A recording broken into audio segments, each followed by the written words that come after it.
Welcome to another exciting edition to GroveCityHockey Presents Hockey in our neck of the woods, and you, sir, were a very talked about person towards the end.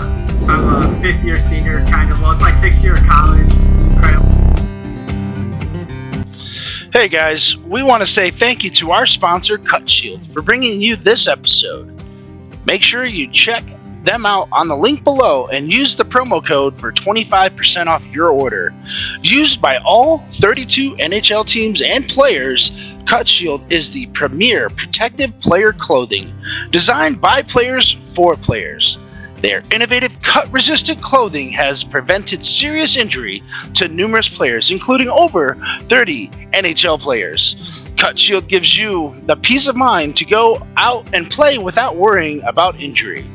Use our promo code GroveCityHockey, all lowercase and no space, for an additional 25% off your order today.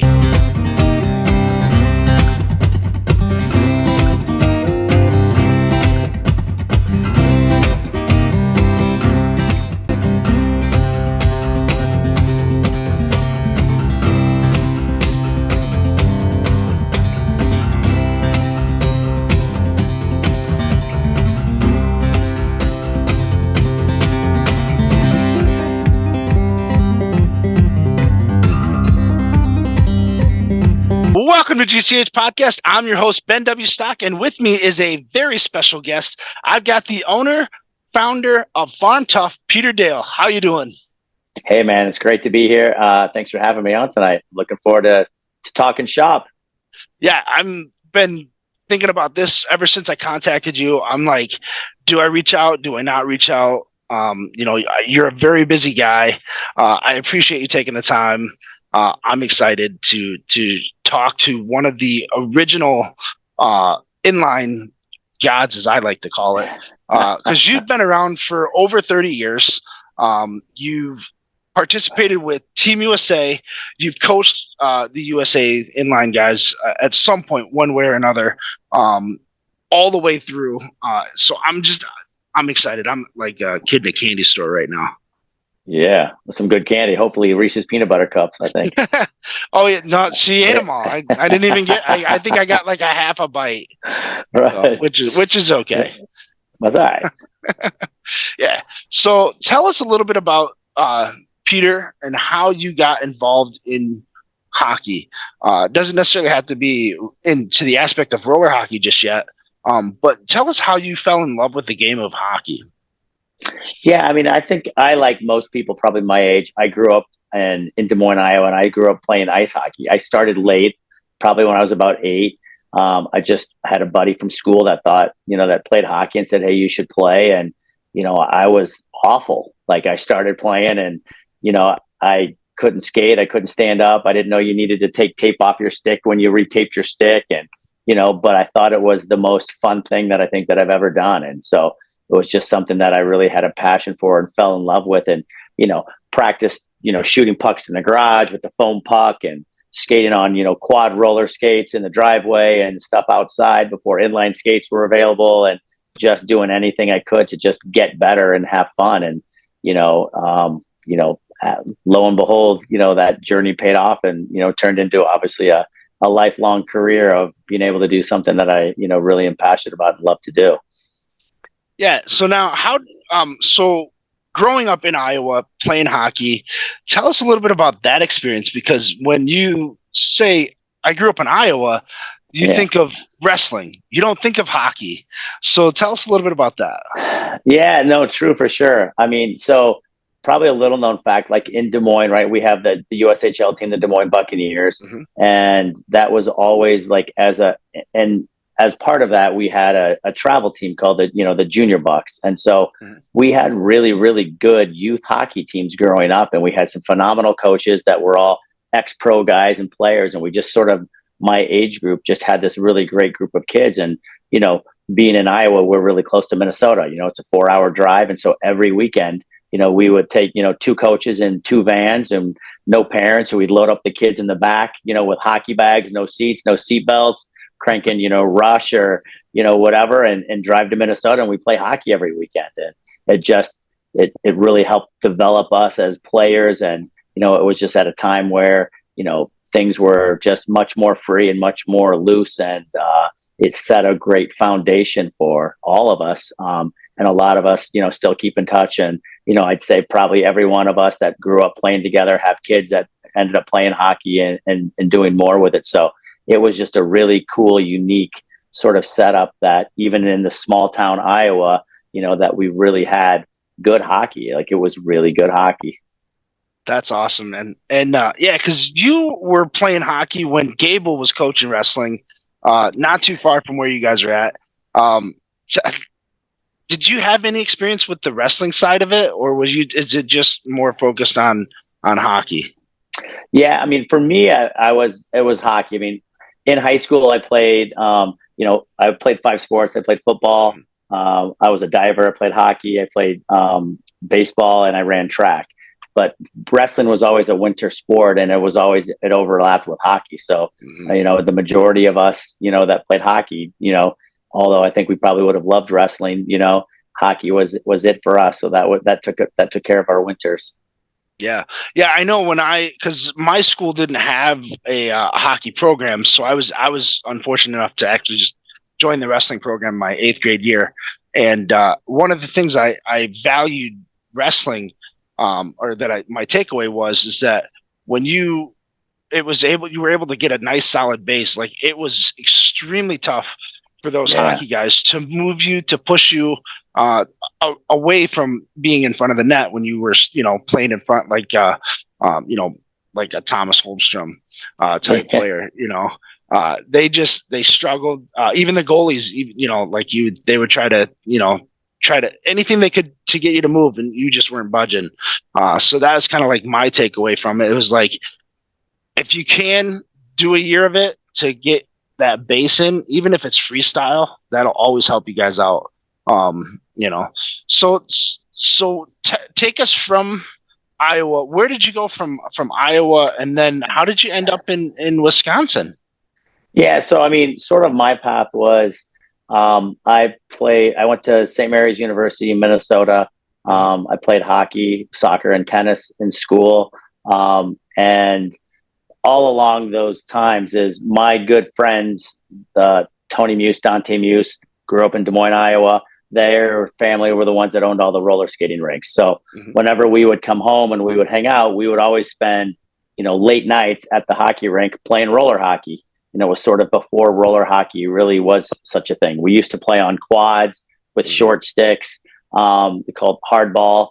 And then that sort of morphed into, inline skating's coming out in the early 90s, and everyone just sort of kind of jumping on that. So, I mean, that was sort of our early taste, was just playing roller hockey on a Friday night and Saturday night after a skating session, at 11 o'clock at night, begging the parents to stay out till 12 or 1 in the morning so we could play hockey for a while. And that was sort of the first start of us, just really starting to play hockey. They had all kinds of, they were world champion speed skaters, their pedigree. So they always had people in town training. And so it was just kind of this great mix of speed skaters and us hockey guys. And we all got together and we just played hockey together. And it was really cool. Yeah. And probably the cool thing too is that, now, were you aware of quad hockey being pretty popular overseas? Yeah, because that's what we started playing first. Originally, we put in a team at nationals when we were U21, and we actually won nationals. So nice. A lot of us got to skate with the U.S. men's team, and so we had access and got invited to all the Olympic training festivals and camps and stuff like that. And actually, how I got into the RHI was I was playing hardball at the Olympic Sports Festival in 1994 in St. Louis, and somebody, was there, Ron Bielstein, or somebody saw that this guy doesn't look like a hardball player. He looks like an ice guy, which I definitely look like an ice guy. So that's how I actually got drafted to play in the RHI in 1995 for the St. Louis Vipers, was playing hardball at the Olympic Sports Festival in 1994, which is crazy. Yeah. Now tell us a little bit about your RHI experience. What was it like playing in NHL hockey rink back then? And just tell us a little bit about that experience, because that just sounds amazing. Yeah, I think as growing up, you always think, man, I want to be a professional hockey player. And, of course, you go through scenarios of, winning Stanley Cups and stuff. But to have that opportunity to actually play, pro roller hockey was really cool. We lived in St. Louis. We flew places, so it wasn't bus trips. Southwest was an airline there. So we flew on airplanes to our locations. We had, team managers and bags. So, they take your gear and your equipment, and you'd show up at a place and your gear's in the locker room and it's all set up. And it was like just a really cool experience. We got to play our games at the Kiel Center, which was the Kiel Center there where the St. Louis Blues play. So like, it's as cool as you could get to, that experience, but who knew it was going to come, from roller hockey when, you grew up playing ice hockey. And it was just, it was a really cool thing to be able to say like, hey, I'm playing, pro roller hockey. And it was a lot of fun, and it was a lot of really great guys. And I think the experience was definitely something that I'll always remember. Yeah. And then you went from there, and then you played in a couple other leagues because they were trying to really keep that pro division going, because you guys had there was a lot of skilled players that most people probably forgot about. But here you get a chance to play with them weekly. And in that season, tell us a little bit about that as well. Yeah, I mean, so the RHI just really grew, and it kind of blew up, and it was something that, they were packing, there were places that were putting 10, 12, 15,000 fans in it. And as it sort of, I think, got too big, at that time, mid 90s, then Pro Beach Hockey sort of came out, and, V-form skates were kind of the push behind it. And it was sort of this opportunity to be able to go to, California and, tape games. There's going to be on TV. It's on ESPN2. And, then all of a sudden, you're getting calls from your buddies going, dude, I was in this bar last night, and were you on TV? I swear to God, I saw you playing hockey on TV. And you're like, yeah, that was me. So it was sort of this, change from going from the RHI to Pro Beach Hockey, which was really cool because, to get any sport on TV like that just makes it become more known, and it gives it more. And at the time, I started a company called USA Clinics in 1995, where I was teaching roller hockey clinics and camps around the country and around the world. So with Pro Beach Hockey, now all of a sudden it gave me a platform to be on TV. So now I'm at camps and I'm teaching kids, saying, hey, we got a game tonight. You can go home and, they can watch me play it on ESPN or ESPN2 and come back the next day and be like, oh my gosh, we saw you on TV. That was so cool. It really just sort of helped, sort of that platform, and, gave me a little more trust and believability. And it was just a really, really cool experience. Really fun. Yeah. Now in Pro Beach, you had the half, what was it? That quarter pipe? The half. Yeah. The ramps. Yeah. The ramp. And then on top of that, you also had like a 3-point goal. 2-point shot. 2-point shot. 2-point line. Yeah. And anything over that was basically like half court, like you had a chance to get 2 points. So you could be down quite a few goals and then make a pretty rapid comeback. Yeah, no. And there were definitely times. I mean, I think they originally thought that, inline skating and like aggressive skating was still big then. So like the ramps was the idea, like, guys, we're going to go ramp it up, and like, dude, they were so steep. Everybody was scared to death of them. There was like, 2 or 3 guys in the whole league that would jump off of them or do something, but everyone else was scared to death of them. So it really just served more of a purpose of keeping the ball in play. We played with the ball, but imagine, right? We're on a beach. It's full check. It's full contact. Yep. We're on a beach in California. There's bands playing. The stands are packed because it's on the beach. And I'm 25, 26 years old. How can it get better than that? Well, no, and that was the thing, and that really hyped me up too, because I'm watching this. RHI kind of was a little bit before I got a chance to see it, but I got to see a lot of the Pro Beach stuff, and anytime that came on, I was glued to the TV because I was just like, I always enjoyed roller. I didn't really get a chance to play too much ice. I mean, I had opportunities, if I drove myself, when I was in high school, but by that time, the skill set is just so much higher, for somebody just starting out. So it was much easier for me. I don't want to say much easier, but it made more sense to, I'll do roller, and then just work my way up the system, which, for me, it was a lot of fun. and I had a chance to play with a lot of cool players, great players, and then I actually got to go coach overseas as well, and so it was really cool to have those kind of experiences. But yeah, it's like anytime, and then I remember those the V form skates. I was like, man, those would look so cool, but I would always felt like I would break them. Yeah, I mean, it was. I mean, I think it definitely Pro Beach definitely helped push the V forms and sold them. They were the sponsor for the 2 years. The last year that we played, Mission sort of came on board, and so they were the sponsor for that last year.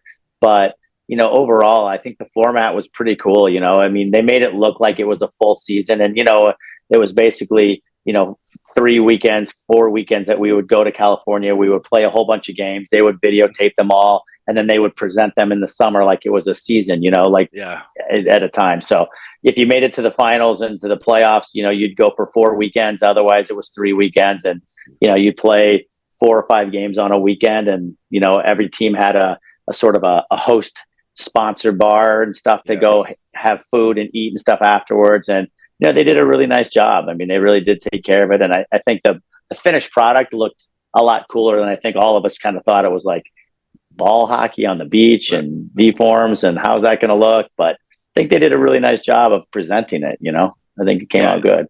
And then that's when hockey in California really started to explode as far as the roller aspect of it. And now it's just booming out that way. Yeah, I mean, they've done a great job. A lot of support. Hats off to the Ducks organization for helping sort of kind of get all the the rinks and Inline and Corona and all these people sort of together. And you've got some really good people out there that are sort of behind the movement. And I think it's a lot less of a stigmatism out there, ice hockey versus the roller people. There's, a lot of people those kids that are all ice kids that have grown up playing roller hockey, and, a lot of them go back to their roots in the summertime, and, summer tournaments at NARCH events and things like that are so well attended that, people are just hockey players, and we don't really think about it so much as ice or roller, ice versus roller.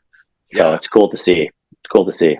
Yeah, and now, and speaking of that, I was having a conversation with Billy Zalba. He played with the Muskegon Fury here just last week, and I was trying to, because roller hockey on the west side of Michigan has kind of petered out a little bit.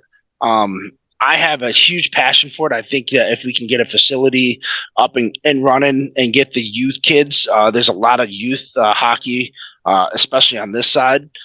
Get those kids involved in some kind of roller aspect during the off season. I think it could really pick up and become full-time, full year round. For those kids. The one thing that we talked about was the fact that there still is that stigma of ice. It's gonna wreck your ice stride or your skating stride. It's gonna mess with your stick handling or any of this. The speed of the game isn't as fast, and so on and so forth. But you had an interesting article come out, was a few years ago, but then you updated it just recently. Yeah.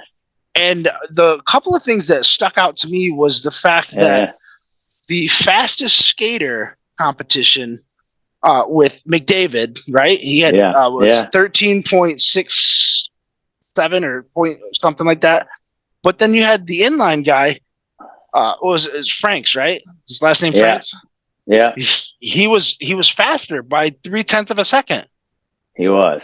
Yeah, he was. And the family grew up in Nebraska. His dad owned a roller rink, and so he was just, he was a rink rat. And that's an article that you're referring to that I wrote like many years ago, just saying why roller hockey is good for ice hockey players. And every sort of year I just do updated whenever, and that was one of the more updated ones. And a lot of people don't.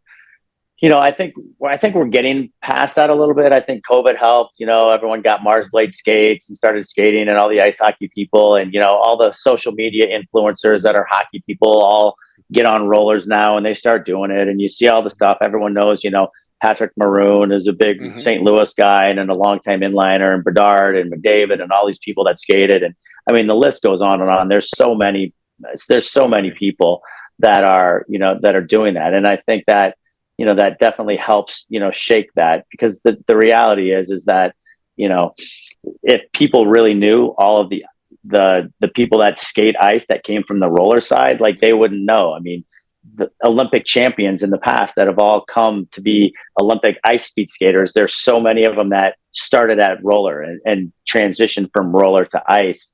And people just, people don't know what they don't know, and they like to poo-poo everything else, and, point to mistakes, and, you can't stop, and you do big loops. So I play ice hockey every week. People do big loops all the time. It's not an ice hockey or a roller hockey thing. It's a lazy and I stop or I don't stop type of thing. So Right. I think people are sort of getting by. What I always say is, listen, if you ever talking to somebody and they tell you that it's bad for you or you shouldn't do it, that's probably not somebody that you probably want to hang out with. They probably don't really have the right mindset, and they're probably in it for the wrong reasons. Anybody that thinks their way is the only way is ridiculous. I always tell people, that's like saying, like, the karate guy says that taekwondo is bad, that, jiu-jitsu is bad, that one of these disciplines is better than the other. It's just simply not true. So you're going to get out what you put in, and there's good people doing it all over the place. So, I just tell everyone, if somebody's telling you this is bad for you, then they don't know. I wouldn't be hanging around with those people. Yeah, and another way that I would look at it is, you're trying to get from point A to point B. Who's to say that the road is going to be just as straight going that way than it is going the other way? Exactly, I mean, you can always get to your local McDonald's or your local steakhouse by taking a right and a left from your house. No matter which way you go, you can still make it to your destination. Yeah, I think the one that I always like, is so, again, growing up with a lot of the speed skaters, I've met a lot of the guys, and Chad Hedrick is one of the guys' names that if anybody wants to look him up, they're going to find that this guy is the most decorated inline speed skater of all time. I mean, he's like 50-time world champion. And when he skated, he's from Texas, and he used to play roller hockey with us. So he's a hockey guy. And he created a skating way they just called, like, the double pump. So it's the idea, like, everyone knows, like, an edge, if you skate and you push. Yep. Well, he developed this method of being able to get two basically pushes off of his blade, like an inside and an outside pump. And so, I mean, it revolutionized. There's nobody probably in speed skating that doesn't do that now, right? It changed the game of speed skating. And he transitioned to the ice, and of course, all the ice purists and enthusiasts were like, hey, this is never going to work. You're never going to be able to make this transition and do all of this stuff, and, he's gone on to win the World Cups. He's an Olympic gold medalist. He's done all these things. And so it's just these people that always think that there's one way. It's very narrow minded and the focus, when there's a lot of different paths and a lot of different ways to get there. And, people that are telling you this don't always know. Right. Yeah, and that's something that you probably incorporate in your teachings, because now you're teaching youth hockey. You're training youth and probably some adults too, right? Because I mean, it's like one of those. How do I want to say that? It's one of those sayings that you can never teach. How do I want to say this again? It's one of those where it doesn't matter how old you are, you can always learn something. There's always a lesson in something with how you come across it, Yeah, 100%. Listen, if as a coach and a trainer, listen, I've been doing this for just about 30 years, right? I make a living teaching hockey. I have full time my whole entire life, which is a gift in itself, right? But you don't get that way without continually wanting to learn, right? Every single year, I think I can get better. Every single year, I know that I can do better. I look at my business. I look at how I coach. I look at my games. I look at our teams. We look at the stuff we did, and we always ask, how can we get better? And our whole philosophy has always been kids first. How do we make it better for the kids? How can we make the experience better? How do we make it better? What are the things that we can do from training, from practice, from tournaments, And a lot of that leads to, discussions with people in the roller hockey tournament, because, there's been a really big gap and a really hard thing with getting kids and youth to play roller hockey. Adults, it's easy, right? They're always doing it, but kids have so much other stuff in their face. And first of all, just spring ice hockey by itself, it's gone over the top, right? And now you've got lacrosse and golf and soccer and baseball. So how do you get kids to play roller? And then you may get kids interested in playing, and you take them to a tournament, and if the parity's not right, they can get mercy ruled in 6 minutes and the game's over, and you're like, hey, thanks for coming to play. So like, right. It's a really challenge for me to get new kids to play when there's just the parity in the teams and the tournaments and stuff. It makes it challenging, and it's something that we as a roller hockey community need to figure out how to not give those. The kids don't want to go and get shit kicked and get killed. They won't come back. And if I looked at all of the kids in my program in the last 2 years that haven't come back, it's my bottom kids, because of the experience that they have when they go to tournaments, is that, they get killed. And I'm talking about like the last 2 years I'm probably one of the biggest clubs in the country. I had 18 teams at tours last year, and 17 teams the year before, and 18 teams the year before. And the majority of those kids are all Wisconsin kids. We're not just pulling kids from around the country, but it gets harder and harder to keep kids coming back when, it's really tough to find the right competition and the right level.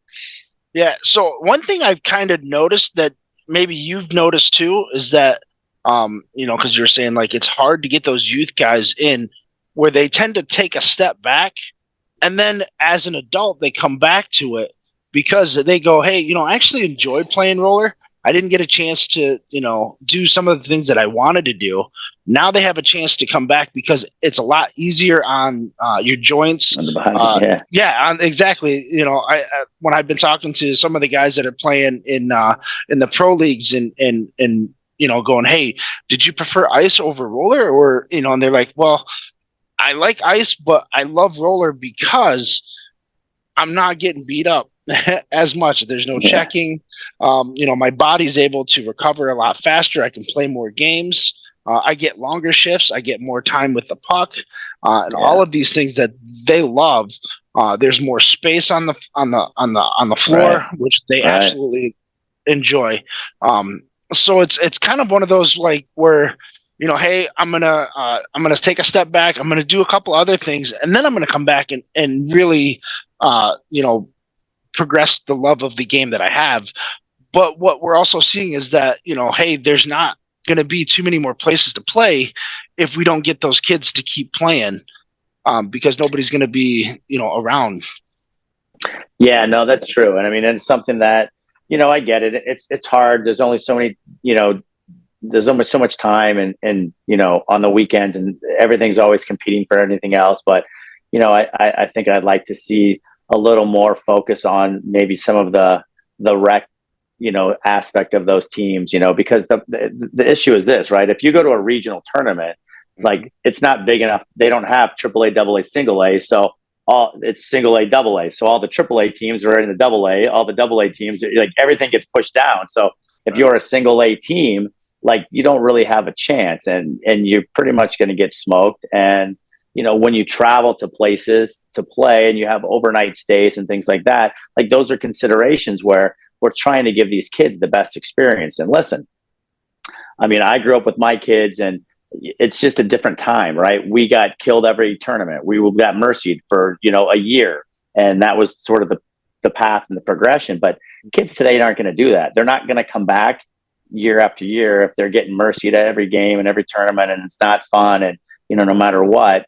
So, there's definitely some gaps and stuff that I hope that we can fill to keep new kids playing, and then on the other side of that, it's like it's easy to get the low hanging fruit, which is ice hockey players. So then you get the ice hockey players that come and play, and some come from organizations that can be disrespectful, and they trash talking other kids or people because they think they're better, and all of that stuff. Like it's just, there needs to be a better, just a better way and a better process of being able to try to facilitate those kids and those people to give them better. We all started somewhere. Even the great ice hockey players now, you weren't great when you started, so, we got to just learn how to be a little bit better humans and better people than, making fun of kids and, saying crap talking and stuff like that. It's just, I think there's a better way. Yeah. I mean, you can only do, I feel like if you're like the shit talking, crap talking, all of that should be allowed at a later age. Get that respect, earn that respect, because everybody's just trying to do their best right now. Right. I always, to me, I always think that there's a time and a place for that type of stuff, especially when it's funny. But when you're out there to be mean and hurtful, that's just that's where you draw the line. Yeah, well, listen, if you got a AAA team playing a AAA team and you guys are good and you're going hard, but when your AAA team is playing my single A team because we're in the same division for some reason, and you mercy us and you're running around skating about how we suck, well, you're supposed to beat us. You're AAA team, and my kids are freaking beginners. So how cool are you that I mean, like it's just stuff like that where it's like, know your place, boys. Like it's just there's no reason to be like that, and a lot of it falls, I think, on coaches and organizations, and and like we shouldn't have to. When we go to tournaments where I have 3 teams in the same division, and my top team plays my bottom team in a tournament. Well, we know we're going to beat them. I mean, you're going to kill them. There's some things that just don't do us any good, and I know it's something that we talk about with a lot of the tournament people about trying to how to figure out what to do and how to go around it. But as a person that's trying to grow the game and getting new people playing, it's something that has definitely hurt my business in the last 2 years for those bottom kids to be able to come back. And even when I look at this year, I have almost 100 kids in my program. My 6s and my 8s are the lowest numbers in my program, where even my 10s, but as soon as I go 12s, 14s, 16s, 18s, my numbers are huge, right? So it's getting harder and harder to get those younger kids to come and play, especially when they have, some of those experiences. Yeah, and it's tough, and like you said, I totally agree with what you're saying. It's fine if it's AAA and AAA, but when it's AAA in a single A, like your place, man. Like set it up. So what are some of the things that you feel like could probably change? Are you thinking maybe more of like when you have say like you have 5 or 3 or 4 teams that are coming in, but you have 12 teams total. 3 teams are going to just be the studs of it. Is there have you guys talked about maybe doing like a potential draft, separating those teams a little bit? I know that's probably not ideal, but at least this way you're getting that parity a little bit to to help out some of those younger players. Get some experience with those that are slightly better, in that aspect. Yeah, I mean, I think it's tough. I think if if you come in and you're a strong AAA team, then maybe you need to play up a division. Maybe you don't need to play a U12 AAA team. Maybe you should play in the 14s and not even play in the 12s if those teams aren't there.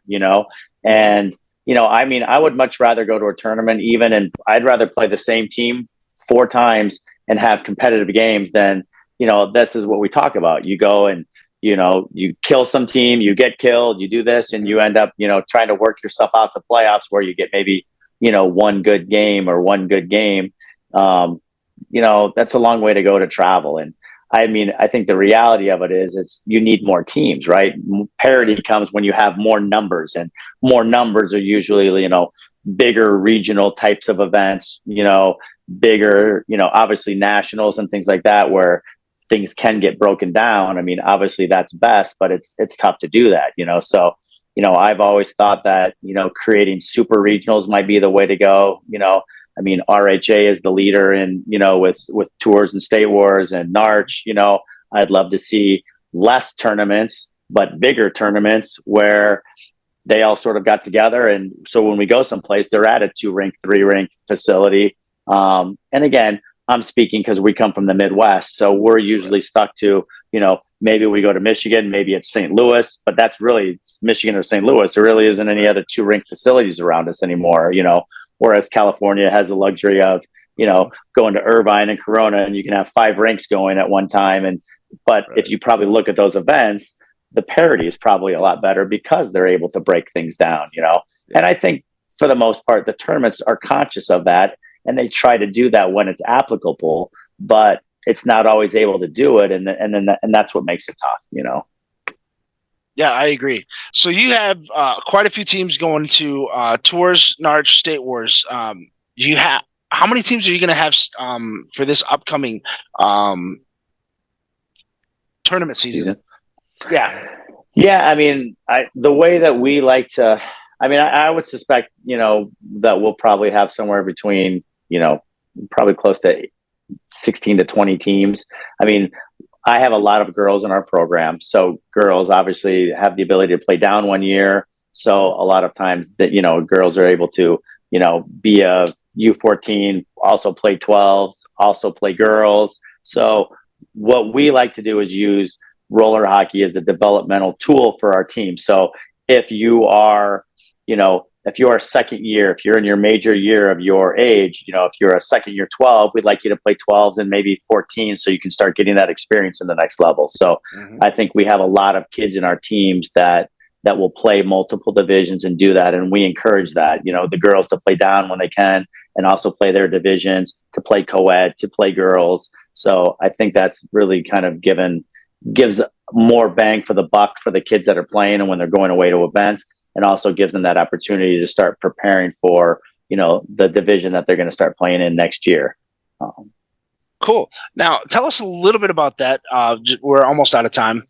But yeah, tell us a little bit about the girls division. How has it grown? Because basically when you started, it was non-existent. And to what you're seeing today, and what can we do as a collective to help continue to grow that division? Yeah, I mean, definitely it's blown up a lot. And I think obviously the popularity of ice hockey has really exploded. We've seen from just having girls, playing co-ed to now having, girls divisions, and all of the tournaments are really trying to be conscious of that.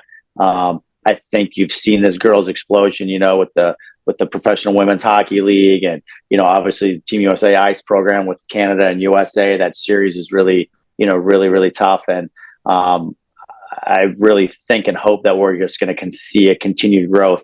I mean, just speaking personally, my in-season groups that I do during the ice hockey season at the farm. I mean, I had 6 groups that were just all girls. I mean, I have a girls group for my summer training that's all sold out. That's just girls. So like, the girls are a different animal too. I mean, they really like, if you play girls that play girls hockey, like to train and be around girls. So it's something that is definitely growing, and I think it's going to be something really cool. We're starting a new girls festival this year in the vein of our college prospect camp, and we're hoping to be able to utilize that to be able to help identify girls for the junior national team. We're bringing in hopefully international kids from Brazil and Colombia and things like that, where those girls that are on their national teams have an opportunity to come, and we have this big showcase to showcase girls hockey. So I mean, stay tuned for sure on the girls thing. We're really pushing it hard. Yeah, that's something that I kind of want to start to try to bring to the spotlight a little bit more, because I have that my 6-month-old daughter. I want her to be able to say, hey, when we go to the rink, she's watching the game. I don't know how she does it. She's focused on what's really going on. And I just want her to be able to know, like, hey, if this is something you want to do, there are opportunities out there for you to do it. We just had to figure out how we're going to make that happen for you in our area, considering that, roller is pretty light. But, who knows, what the future holds. I mean, still, it's a couple years away, but I know that there are a lot of the pro guys now are starting to have their kids. So the next 10 years, you're going to start to see a huge influx of those guys that were playing, pro roller now. Their kids are going to be coming in. I think 2024, 2023, 2024. There was like 7 or 8 different sets of kids are going to be, really starting to come through in those that 2033 if we still see it. So. Yeah, no, I mean, it's cool. It's when you've been around as long as I am now. I have kids that I coach that have kids whose kids are in my program. Like, it starts to get it's pretty trippy like that. But I mean, that's the growth and the regeneration, and people that like to play the game, they get it going. But I think girls are going to have a huge opportunity for the future, and they're awesome. It's just they've been such a blessing to our program and our league, and we have such a great group of girls that we've been surrounded by. So we definitely want to continue to keep giving back and growing that segment of the population. Cool. Now, final question: what is your favorite hockey memory moment? Either whether your playing career, your coaching career. Yeah, I know, throwing you right on the spot. Dragging you through the coals. But lay it on me, because one of my favorite memories is when my uncle took me to my very first hockey game, and we were watching the K-Wings taking on Colorado. We're standing there during warm-ups. Unbeknownst to me, he's asking for a puck from one of the guys from Colorado. Next thing you know, that puck's flying at his hand. He catches it barehanded. My jaw dropped, and I've been hooked ever since. So give us your favorite memory. Yeah, I mean, so to me, I think three things come up, and three things. One, for me personally, was probably playing on the first ever U.S. national team, being able to play for Team USA, representing your country, winning a world championship. The first time and the first team to ever do it. That's pretty special for me. My oldest son, Dylan, him winning Narch in Florida at a U12 with a team that we didn't win a game all year long, and we had really good kids, but they were just, so late sort of starting roller. They got beat almost every game, every tournament. And, we stuck with it, and, we went to Florida, and, we won the single A division, at U12. That was a great moment for us. And then probably with my youngest son, TY, would be probably winning State Wars for the first time for the 2004 birth year in AAA, beating California in the championship, where we actually mercied that team, where we grew up getting mercied by that team for so many years, to finally be able to work our way up and have a culmination where we actually, could win and win that AAA title at the 2004 year. Was those three probably stand out the most for me. That's amazing. So, well, Peter, I can't thank you enough for taking the time. I know it's late. So again, thank you so much. That's going to do it for this episode of GCH. I'm your host, Ben W. Stock. And Peter, thanks again so much.